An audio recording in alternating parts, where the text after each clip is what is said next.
अगर आप कम एज के हो तो आप you can go for more risky investment.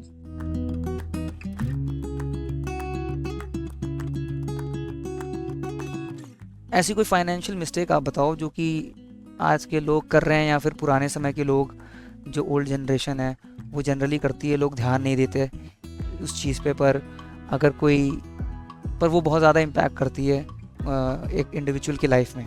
ऐसी कोई चीज़ फाइनेंशियल मिस्टेक बताओ आप। ऐसी होती तो बहुत सी हैं, बट आई थिंक दो तीन चीजें जो आपको प्रिंसिपली अपने साथ हमेशा रखना चाहिए, जो मैं अपने हमेशा फॉलो करता हूँ। First is don't keep all your eggs in a single basket, जो एक बेसिक रूल है कि आपको अगर आप शेयर मार्केट में इन्वेस्ट कर रहे हो तो केवल शेयर मार्केट और शेयर्स नहीं लेने चाहिए। आपको mutual funds, SIPs, fix deposits, bonds, हम हर चीज रखनी चाहिए अपने पोर्टफोलियो में, जो कि एक बेसिक है, क्योंकि आपको नहीं पता कि मार्केट्स कैसा मूव करेंगे और आपको मनी की रिक्वायरमेंट कब और कैसे पड़ेगी।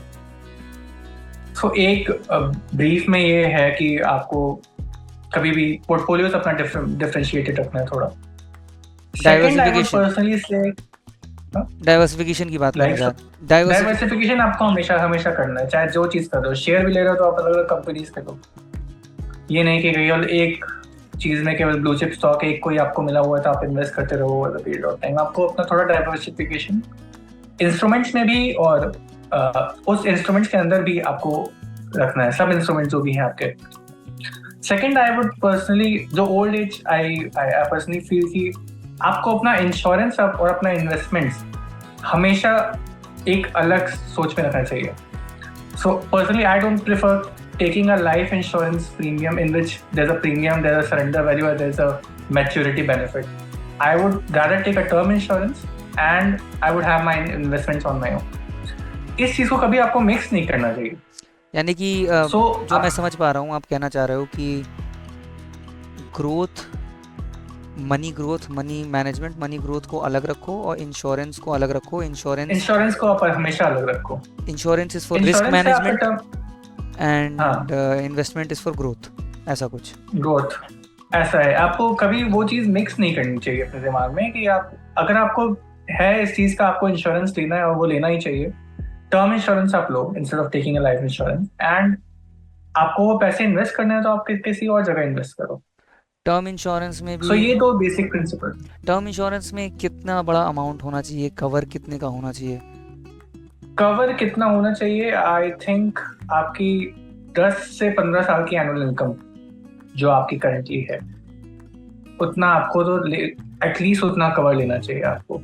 ज्यादा कवर भी आई थिंक अगर आप लेना चाहो तो ले सकते हो, प्रीमियम बढ़ेगा बस उससे, बट एटलीस्ट इतना तो आपका होना चाहिए कि 10 से 15 साल की आपकी करंट इनकम का कवर होना चाहिए। ईयरली कॉस्ट क्या आती है? अगर मान लो मैं कहूँ कि 1 करोड़ का टर्म इंश्योरेंस मुझे लेना है, तो ईयरली कॉस्ट क्या आएगी उसकी? It depends on your age first of all. तो आपने जितना जल्दी इसको लिया है, आपने 22-23 साल की उम्र में लिया होगा तो 800-900 रुपये भी होता है मंथली कॉस्ट। आपने 25-26 साल तक लिया, मैंने 25 में लिया था तो 1300 रुपये के अराउंड, 1400 रुपये के अराउंड इंश्योरेंस प्रीमियम आता है। आई डोंट रिमेम्बर कि वो एक साल का, नहीं महीने का।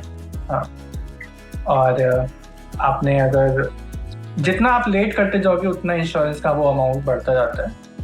अब जैसे कि आप इतने पैसे इन्वेस्ट कर रहे हो, आप 1400 रुपये महीने कर रहे हो, तो मोटा मोटी साल का 16-17 हज़ार के करीब आपका जा रहा है। पर 14-15 एक इंडिविजुअल जो जब ये करता है तो उसके दिमाग में ये आता है कि इस पे तो मुझे मैच्योरिटी पे कुछ मिलना ही नहीं है। उसको क्या कहना चाहोगे आप?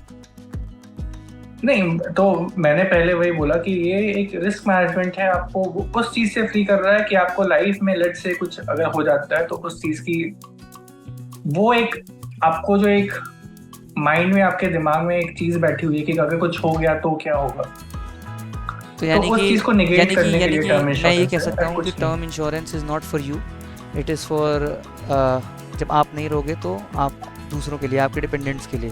हाँ, वो एक फ्री माइंड आपको देता है कि ठीक है, अगर कुछ हो भी गया तो ऐसा नहीं है कि कल को कुछ पैसे नहीं रहेंगे मेरे पास। मेरे वो पास एक रिस्क मिटिगेट करता है, मतलब दूसरों मेरे पास तो कुछ नहीं रहेगा, दूसरों के पास। और LIC क्यों नहीं पसंद है आपको? LIC पर्सनली मेरे को एक एक फेवरेबल इंस्ट्रूमेंट नहीं लगती, बट लोगों के अपने रीजन हो सकते हैं, बट मेरा यही है कि मेरे को एक रिस्क मिटिगेटिंग चीज अलग लगनी है और इन्वेस्टमेंट्स अलग रखने हैं। और इन्वेस्टमेंट्स मैं के लिए उस आप चीजों को मतलब जनरली पर्सनली क्या मैं मिक्स प्रेफर नहीं करते करना हो? चाहता। मतलब इन्वेस्टमेंट इंस्ट्रूमेंट इन्वेस्टमेंट्स क्या में क्या हैं अवेलेबल और क्या इन्वेस्टमेंट प्रेफर करते हो? इंस्ट्रूमेंट भी over the period of time आपके चेंज होते रहना चाहिए। आप जैसे ही छोटे, अगर आप कम एज के हो तो आप you can go for more risky investment जहाँ पे थोड़ा ल्यूक्रेटिव आपको लगता है चीजें। Bitcoins and all I personally don't recommend, क्योंकि उसके अंडर कोई अंडरलाइंग वैल्यू नहीं होती। सो ये शेयर्स या कमोडिटीज में भी इवन आप इंटरेस्टेड हो इन्वेस्ट करने में, तो आपकी एक अंडरलाइंग वैल्यू है। अगर आप शेयर ले रहे हो तो आपको शेयर मिल रहा है, आपको इस कंपनी के एसेट्स का उतना पार्ट मिल रहा है। कमोडिटीज अगर आप ले रहे हो तो कोई ना कोई आपके लिए कमोडिटी वहां पे खरीद रहा है। बिटकॉइंस एंड ऑल में कुछ ऐसा अंडरलाइंग वैल्यू नहीं है, सो मैं कभी इन्वेस्ट नहीं करता। But over a period of time अगर आप देखो तो आप एक मोर रिस्की इन्वेस्टमेंट से जैसे जैसे आपकी एज बढ़ती जाएगी आपको लेस रिस्की इन्वेस्टमेंट्स की तरफ मूव करते रहना चाहिए। तो यानी कि क्योंकि आपके रिस्क टेकिंग एपेटाइट जो होता है वो कम होता जाता है as you grow up.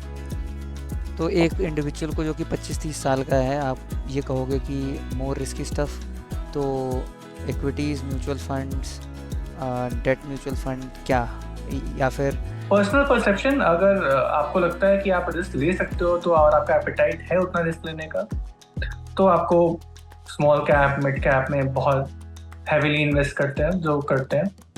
But again a personal preference, I would personally keep a lot of my share portfolio 50-50%, because मेरे को थोड़ा सा आज के टाइम में मेरे को लगता है कि मैं थोड़ा रिस्क ले सकता हूँ, तो मैं small mid cap stocks, small में नहीं बट मिड कैप स्टॉक्स का 50% रेशियो रहता है, मेरा 50% ब्लू चिप स्टॉक। तो कोई particular active mutual fund track करते हो या फिर इंडेक्स ट्रैक करते हो उसमें भी आप? मैं म्यूचुअल फंड्स में मैं I would go for specific funds which I had from I think 3-4 years now, and मैं उन्हीं में मतलब पैसे लगाया जा रहा हूँ हर बार। वो SIPs स्टार्ट की थी मैंने जब मैं ट्रेनिंग कर रहा था, और वो भी चलती रहती है। Go to the channel and watch the full video if you like watching this clip.